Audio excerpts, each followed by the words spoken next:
हाँ, homework homework बताओ। Homework के सवाल बोलो। हाँ? सबसे पहला सवाल था एनसीईआरटी का। देखो उसमें बोला गया था कि दो कॉन्ग्रुएंट सर्कल हैं। कॉन्ग्रुएंट सर्कल का मतलब दोनों का रेडियस बराबर होगा। इसका सेंटर ओ ले लेंगे और इसका सेंटर ओ डैश। दोनों का ओ कैसे लिया जा सकता है? ठीक। इसका भी कुछ रेडियस होगा, कॉन्ग्रुएंट होगा, तो इसका जो रेडियस होगा ये वाला उसका इस वाले रेडियस के बराबर होगा, और इसका जो ये वाला रेडियस है उसके इस वाले रेडियस के बराबर होगा। और क्या बोला है सवाल में? इक्वल कॉर्ड्स हैं। इक्वल कॉर्ड्स हैं। ये वाला इसके बराबर होगा। बोलो। इक्वल कॉर्ड्स प्रूव करना है कि एंगल इक्वल दिया है?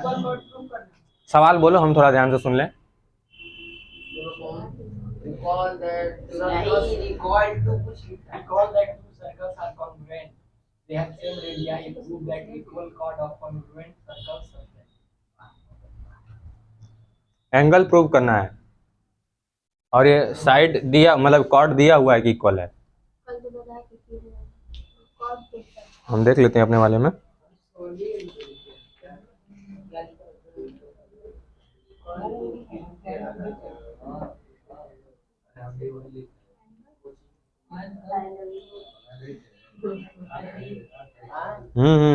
ठीक है। इक्वल कॉर्ड प्रूव करना है, इसमें एंगल इक्वल दिया हुआ है। अब एंगल इक्वल दिया हुआ है तो एंगल का कुछ नाम भी होगा। ले लेते हैं, ये कॉर्ड ए बी है और ये वाला कॉर्ड, ध्यान नहीं दे रहे उधर, कल भी देखे थे तुम लोग को। ये वाला एंगल किसके बराबर होगा? एंगल का नाम ले लो। प्रूव करना होगा तो कैसे प्रूव करेंगे? सबसे पहले काम प्रूव करने में और डिराइव करने में। बोलो बोलो। ठीक। गिवन लिखेंगे। गिवन में क्या क्या है? AO is equal to CO, OA is equal to OC, और OB is equal to OD, और angle AOB is equal to angle COD। ये गिवन है। प्रूव क्या करना है? टू प्रूव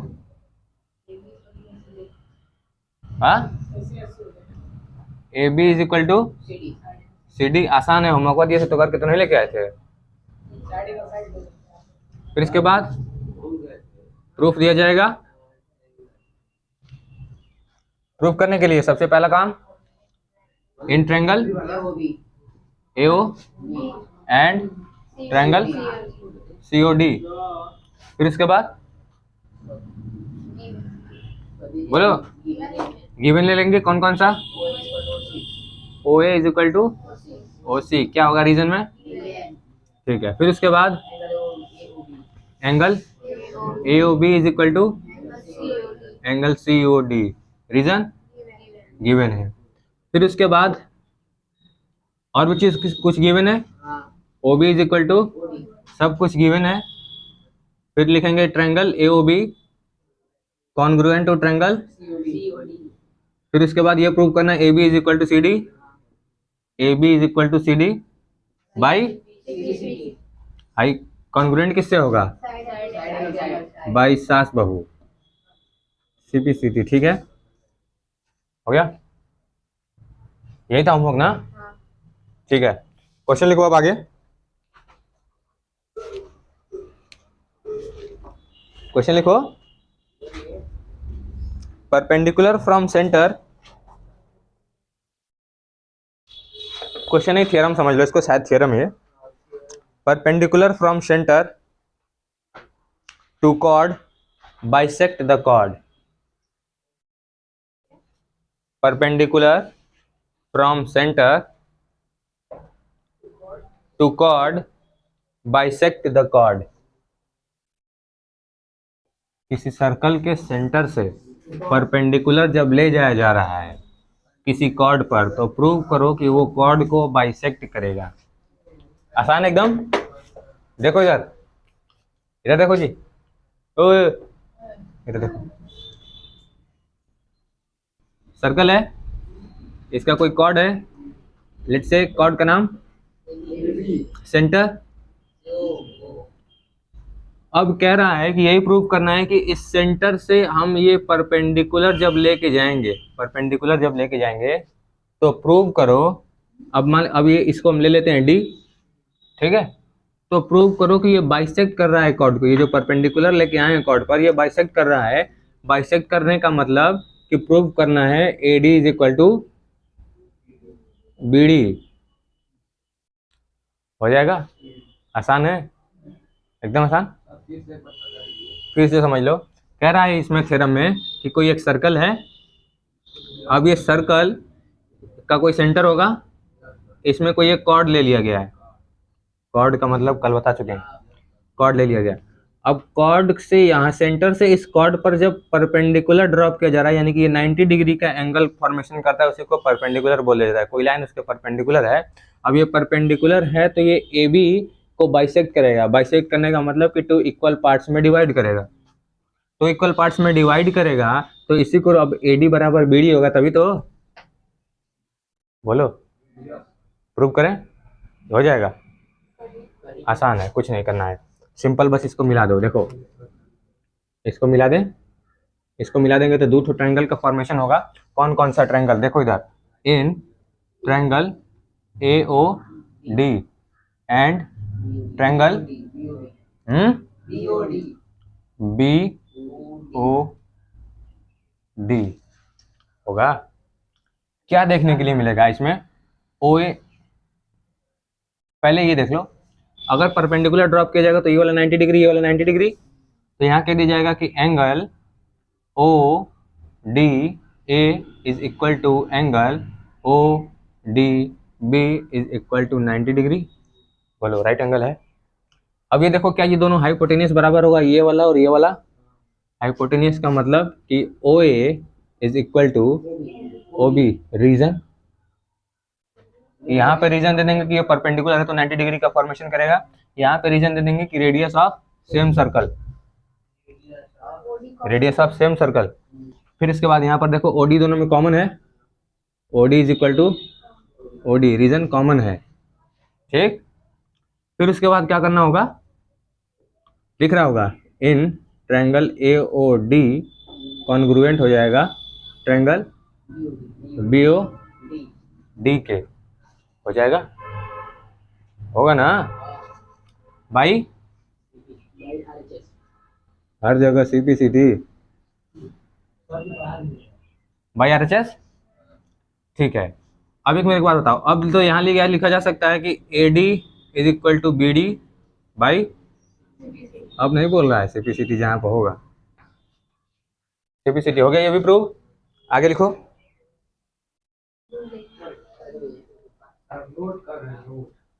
लिखना है, लिख लो।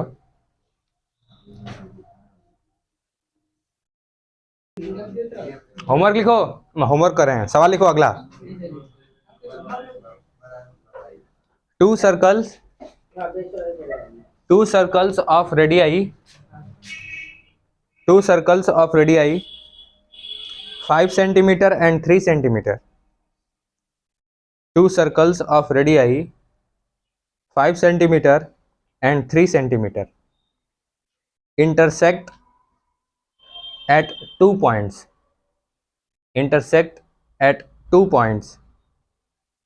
and the distance between their centers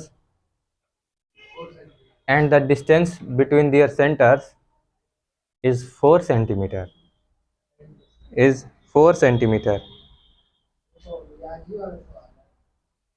Find the length of common chord।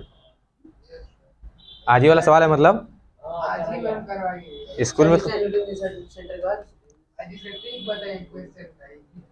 Trick माने क्या होता है जी, मैथ मतलब ट्रिक, मैथ में ट्रिक बता रहे हो लोग तो गलत, गड़बड़ है। अरे नहीं बोलना चाहिए, वीडियो जाता है हर जगह। Find the length of the common chord, find the length of the common chord. हाँ नहीं हटाएंगे,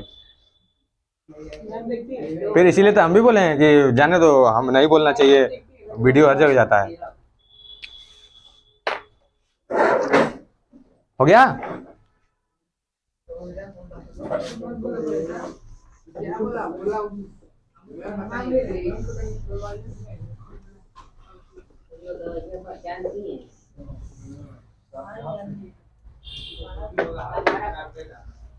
हो जाएगा जी। क्वेश्चन का मतलब समझो कि क्या होगा। किसी किसी की क्लास में ट्रिक बता दिया गया है तो ट्रिक से मत करना है। देखो समझो कि क्या मतलब है इसका। कह रहा है कि दो ठो सर्कल है, एक सर्कल का रेडियस है 5 सेंटीमीटर और दूसरा सर्कल है उसका रेडियस है 3 सेंटीमीटर, और दोनों एक दूसरे को इंटरसेक्ट कर रहे हैं 2 पॉइंट पे। एक थे पॉइंट यहाँ इंटरसेक्ट कर रहा है, एक पॉइंट यहाँ इंटरसेक्ट कर रहा है। सही है क्वेश्चन के हिसाब से? बोलो। ठीक है, इन दोनों के बीच में कॉमन कॉर्ड कौन सा बनेगा? लाल रंग का बना दे रहे हैं, देखो क्या ये कॉमन कॉर्ड होगा दोनों में? तो गड़बड़ा गया, भाग गया। कॉमन कॉर्ड है दोनों में, है ना? ठीक है, कुछ नाम, गांव, गली, पता, मोहल्ला लिख दें। इसका नाम सेंटर ओ, इसका नाम सेंटर ओ डैश। यहाँ पर इंटरसेक्ट कर दिया ए पर, यहाँ पर इंटरसेक्ट कर दिया बी पर। ठीक है, दोनों के सेंटर को मिला दें। बोलो, मिला देते हैं। अब मेरे को एक बात बताओ, अभी कुछ देर पहले ही प्रूव किए हैं कि अगर कोई कॉर्ड होगी, हाई वाले बड़े वाले सेंटर, बड़े वाले सर्कल की बात कर रहे हैं, ये लाल वाले कॉर्ड को देखो, सेंटर से ये जो लाइन गया है परपेंडिकुलर, इसको ये परपेंडिकुलर होगा यहाँ पे। बोलो बोलो जी। सर। और ये वाला भी 90 डिग्री हो जाएगा, और ये पूरा मान लेते हैं ओ से लेकर के ओ डैश तक 4 सेंटीमीटर दिया है। अगर हम यहाँ पर ये पॉइंट ले ले एम, तो ओ डैश एम यानी कि इतने छोटे को हम अगर एक्स मान लेते हैं, ठीक है, ये जो इतना छोटा यहाँ से यहाँ तक है, यहाँ से यहाँ तक अलग रंग से बना दें, समझने की कोशिश, आसानी से उस तरीके से समझ में आएगा। ये हरा वाले रंग की बात कर रहे हैं, हरा वाला, ये कई बार में बैठ जाया करो। हरे वाले रंग की बात कर रहे हैं, ठीक है। इसको अगर निकालना होगा पाइथागोरस से निकल जाएगा। हम कहें कि इसको हरा वाले को x माने हैं, ठीक है, तो मेरे को बताओ ये नीला वाला कितना हो जाएगा? नीला वाला 4 - x हो जाएगा। नीला वाला को क्या OM बोल दिया जाए?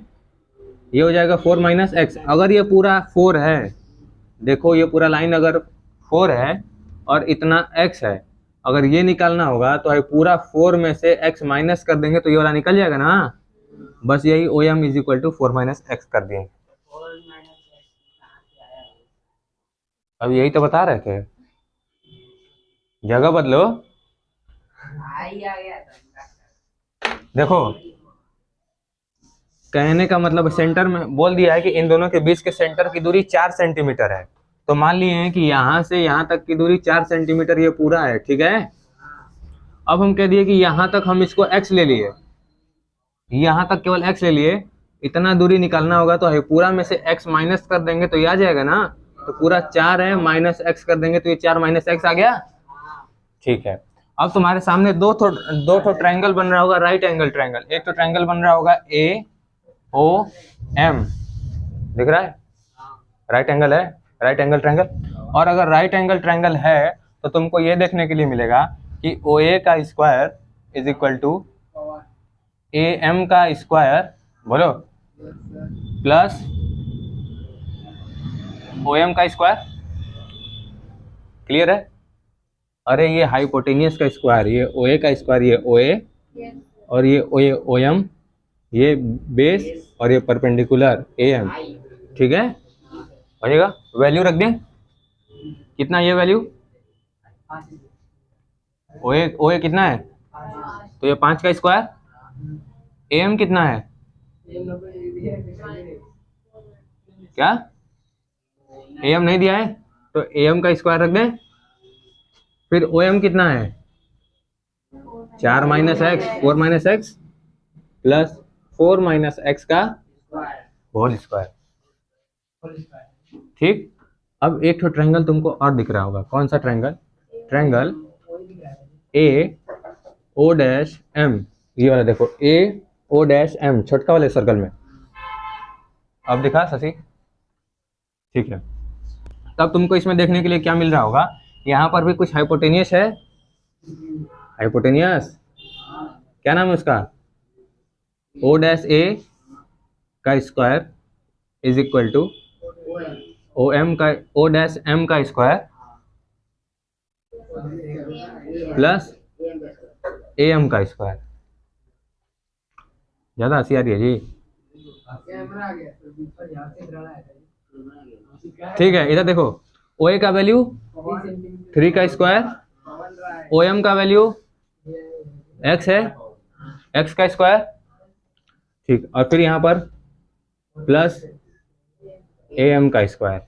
ठीक है, इसको लिखा जा सकता है 9 is equal to x square plus A M का स्क्वायर, ए एम का स्क्वायर, इसको लिखा जा सकता है 9 minus x square is equal to A M square. बोलो सही है, भाई एक्स स्क्वायर को इज इक्वल टू के इधर लेके आए तो ये माइनस एक्स स्क्वायर हो गया, क्लियर, इधर हो जाएगा ये 25 यहाँ पर, फिर ए एम का स्क्वायर, इसको कर देंगे A square plus B square minus 2a, तो 8 एक्स हो जाएगा, क्लियर है, हाँ ठीक। अब ए एम का वैल्यू यहाँ से उठा के यहाँ रख दें, बोलो 25 मतलब 25 is equal to A M का स्क्वायर प्लस 16, यहाँ पर प्लस ये एक्स स्क्वायर है माइनस 8x, ए एम का वैल्यू रखना है तो क्या रखेंगे 9 माइनस एक्स स्क्वायर, फिर इसके बाद ये 16 plus x square minus 8x, अभी माइनस एक्स स्क्वायर से प्लस एक्स स्क्वायर मर जाएगा, बोलो, फिर क्या बचा 25 is equal to 9 minus 8x। Check कर रहे थे कौन कौन ध्यान दे रहा है, बोलो, ये 25, तो क्या x इज इक्वल टू, भाई दोनों जोड़ेंगे 25 हो जाएगा, तो 25 है, 25 इधर आएगा तो 0, तो x इज इक्वल टू 0 हो जाएगा, बोलो, अब x इज इक्वल टू 0 हो जाएगा, बोलो x बराबर, तो ये x बराबर अगर 0 रहा हो जाए तो एक मेरे को बात बताना, क्या ऐसा पॉसिबल है x इज इक्वल टू 0 आ जाएगा ये, तो ये वाला पूरा O M is equal to 4 हो जाएगा, हाँ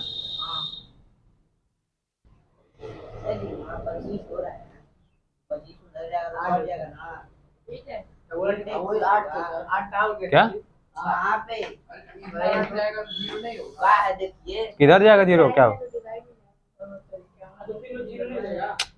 अरे इन सब के कहने का मतलब ये है, देखो हम कर दे रहे हैं पूरा 25 बराबर, भाई 8 और 6 और 9 को जोड़ोगे 16 9 को 25, 25 माइनस 8x, 25 प्लस में इधर आएगा माइनस प्लस 25 माइनस 25 मर जाएगा, बराबर माइनस 8x, अब x बराबर 0, स्कूल में आया था ना जी x बराबर 0, हाँ आया था ना, हाँ ठीक है। अब इसके बाद का स्टेप, अब इसके बाद का स्टेप देखो, क्या कर रहे हो, पहला स्टेप है, दो स्टेप से कराई, स्टेप नहीं, दो तरीके से, उनमें टाइम वेस्ट कर दिया, वही में टाइम वेस्ट कर देते हैं, ठीक है। अब ये x बराबर 0 आ गया, मतलब कि अब दूसरा वाला चीज निकलना होगा। 4 माइनस एक्स करेंगे तो ओ एम बराबर, अरे ओ डैश एम बराबर 0 हो गया, इसके बराबर 4 हो जाएगा। बोलो, इन दोनों के बीच का क्या चाहिए था? कॉमन कॉर्ड का लेंथ चाहिए था। ठीक है भाई, अब ए एम का वैल्यू कहाँ से आएगा? x बराबर 0 है, बोलो x बराबर 0 है, तो यहाँ पर हम रखेंगे आई वाले में, देखो इस वाले में रख रहे हैं ए एम का वैल्यू निकालने के लिए। यो इधर ए एम का वैल्यू निकालना है, x बराबर 0 आ गया है। तो अब यहाँ पर है देखो 9 माइनस 0 का स्क्वायर कर देंगे तो कुछ फर्क पड़ेगा? तो ये 0 हो जाएगा यहाँ पर, बराबर ए एम का स्क्वायर हो जाएगा। बोलो, अब ए एम का स्क्वायर हो जाएगा तो क्या A M is equal to root में 9 हो जाएगा, तो A M is equal to 3 हो जाएगा। अब ये देखो A M is equal to 3 हो जाएगा, फिर अभी हम लोग किए हैं कि ये परपेंडिकुलर अगर होगा तो ये बाइसेक्ट करेगा कॉर्ड को, अगर ये वाला 3 हो जाएगा तो ये भी 3 हो जाएगा। तो इन दोनों के बीच का जो कॉमन लेंथ है वो क्या कितने का हो जाएगा? 6 सेंटीमीटर का हो जाएगा। इससे आसान धरती पे कुछ मिलेगा क्या? नोट करना हो तो नोट कर लो, नहीं तो फिर उसके बाद आगे चलते हैं।